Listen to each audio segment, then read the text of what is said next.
Depuis sa mise en examen, Nicolas Sarkozy reste toujours retranché chez lui. C'est son avocat qui est donc monté au front. Thierry Herzog dénonce aujourd'hui dans les colonnes du journal du dimanche la décision du juge Gentil. La contre-attaque est violente. On peut se poser au minimum la question de l'impartialité de ce magistrat. L'avocat s'appuie sur une tribune politique publiée en juin 2012 dans le journal Le Monde. Ce texte, signé par le juge Gentil comme par d'autres magistrats, dénonce l'abandon de la lutte contre la corruption.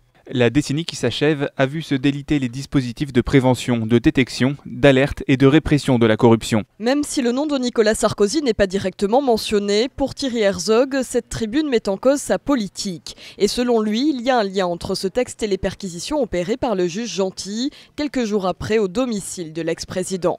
L'avocat du magistrat dénonce un acharnement sur sa personne. Il y a aussi une stratégie médiatique peut-être des avocats de la défense de décrédibiliser le magistrat instructeur. Et je précise, il n'est pas le seul. Il y a 3 magistrats qui prennent des décisions en collégialité. Thierry Herzog soupçonne également le magistrat bordelais d'être à l'origine de fuites dans la presse au lendemain de l'audition de Nicolas Sarkozy.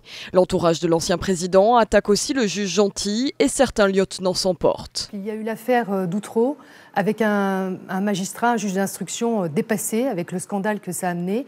Et là, nous avons maintenant l'affaire Sarkozy avec un juge engagé. De son côté, le gouvernement socialiste rappelle l'indépendance de la justice.